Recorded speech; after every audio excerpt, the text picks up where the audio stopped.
my live feed got messed up, so sorry about that. So we just finished day 29 of our 80-day obsession journey. I had originally thought that the 80 days was including rest days, but I was mistaken. We're on day 29 because we're not counting the rest days. This is the beginning of month 2, so we're doing all brand new workouts, we're doing brand new moves. Today was one where it was particularly challenging. It's total body core.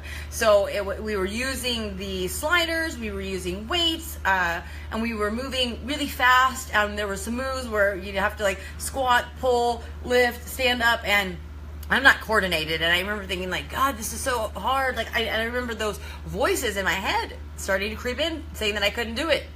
And then it seemed like within minutes, Autumn said, guys, this is the first time you've done this workout. You're not going to master it. Push pause if you need more time in between. Go back, watch it in slow-mo. Some of these moves are tough, but you're going to get it. And you know what? I know that. I would tell anybody that. I tell it to people all the time. But when you're in that moment of like, oh my God, I can't do this. This is so hard. It hurts so bad. You have this feeling that you want to quit, and you're not rational. Anytime you're in pain, you're not rational. So having somebody, a trainer, a support system, somebody that literally knows what's going through your head to calm those fears is so important, because that keeps me from quitting. If I was doing this all alone, trying to figure out workouts on my own like I'd done in the past and not had any support system or anybody guiding me through, I would quit. And that's why so many people are scared to take a leap, because they've quit so many times in the past. But guess what? Almost every time that I've talked to anybody who said they've quit and they have fear because of all the attempts they had that were failed in the past, it was because they were trying to do it alone, or they didn't have all the facets they needed of fitness, nutrition, and support. So anyways, something Autumn said today during the workout really like, you know, there's things that she said in these workouts that just like stick in my mind. And she was said during this one particular move, don't even remember what it was called because some of these movements were crazy. There's one like where you squat, you do a row, and then you lift it up and you stand up. And so I'm not coordinated, so I'm like, you know, trying to listen to her voice, trying to get the move down. But she said, she was like, there's two kinds of pain, the kind that hurts and the kind that changes you. And I thought, that is so true. My life has been riddled with painful experiences. Honestly, I don't know many people who don't have some stories of pain from their childhood or whatever. But our brains are an old system that have not been updated, and our beliefs were created as children without a clear understanding, and we're still living by those belief systems. But our brain was not created to make us do hard things, to live out our dreams, to do all these things. Our brains are there to keep us safe, keep us out of harm. And so when it comes to pain, our psychological, or makeup of our brain tells us to, flee from pain, and they can't differentiate that. So where you focus, energy flows, and where what you focus on becomes your reality. And I lived in this state of suffering because that is a huge addiction, is people always have to have the bigger problem and always have to have a problem. If there's not a problem, they create a problem, or they find somebody with a problem. And people are so used to living in chaos. And I know this because I was that person. And it wasn't until the last couple of years when I gave up that victim mentality, when I stopped blaming my parents, when I stopped blaming, the people that made fun of me, my conditions, all this stuff, I stopped blaming things, and I realized that my pain had a purpose. That up until then, I had assigned it no purpose, because it was just a purpose for me to be suffering and to have something to talk about and to feel bad about myself and to stay in the state. And, I had said to myself and others that I was not creative, I was not imaginative. But looking back, all my creativity and all my imagination was being consumed with my suffering. I didn't have any faith. I wasn't using my mind to create a better life or figure out how to turn my pain into a message. And so that's one thing, is that it's the same thing in working out. You know, you can either let the pain stop you and let your brain say, hey, this is painful, it hurts, and you know, you suck, blah, blah, blah, blah, and you quit. Or you can reassign thinking to that pain. That's what you have to do. And when you reassign a meaning to a feeling, to something you focus on, it changes everything. Me working out, when people say, oh, I couldn't do what you do, I didn't have your motivation. Well, right there, you've already told yourself that you can't, so you probably never will until you change that.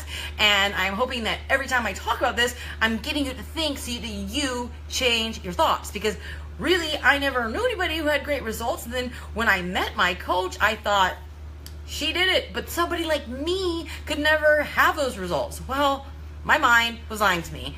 I didn't get those results. But because I've changed how I feel and how I assign my thoughts to working out, doesn't mean that it doesn't suck. It doesn't mean that it doesn't hurt. It doesn't mean that it isn't challenging. I mean, I'm watching Autumn every day, you know, kick ass, but she's dying too, and she'll tell you, she's like, I'm human, I struggle. She was like, I write these, you know, workouts, and I'm like, man, they're gonna be awesome. She's like, and then I'm like, oh my god, this hurts. And there was times that she dropped her weights. You know, there was times that she was very honest with herself. I mean, just because we're doing things that you're not doing doesn't mean that we're immune to the pain, to the challenges. It's just that we have assigned a feeling to these behaviors that make it more enjoyable. And I'm focusing on, instead of hating, like I told myself all along, I'm focusing on that. I love to work out. I love to work out because it makes me feel energetic. It helps me influence other people. I set a good example for my kids, and I don't know if you can see it, but up on the mirror, up there, you can kind of see it. My kids were working out, creating their own workouts. There's leg ups, lunges, push-ups, in and out, squats, pull-ups, curl ups, ups and downs, and there was all these different sets. And Raquel and Emily came out today when they were writing it down. That's what I think about, is that I'm working out and I'm showing up, I'm taking care of myself, and my kids are watching and other people are watching. And that's what Autumn said today in the workout. She was like, you know, think of all the people who are watching, the kids at home, the people on Instagram, the people on Facebook. We're influencing these people, and the thing is, I'm a normal person. I'm somebody who thought I couldn't do it either. I'm somebody who thought I was gonna quit. I was somebody who thought that I was gonna buy these things to help me lose weight, feel great, and then I was gonna return it. I was wrong.